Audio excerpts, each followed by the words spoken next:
इतनी अवेयरनेस दें, अपने घरों में फैलाएं।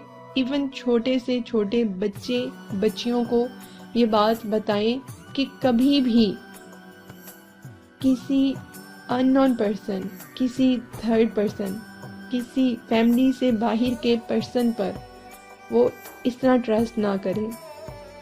हर बात अपनी फैमिली को बताएं, अपने ब्रदर्स सिस्टर्स को बताएं, अपने पेरेंट्स को बताएं और उन मैटर्स को अपने घर में सॉर्ट आउट करने की कोशिश करें, लेकिन किसकी सपोर्ट से? अपनी फैमिली की सपोर्ट से।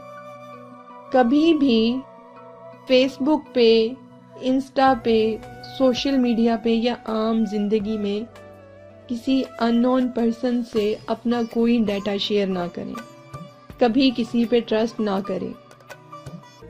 कोई अननोन आपको कॉल कर रहा है या आपको व्हाट्सएप पे मैसेजेस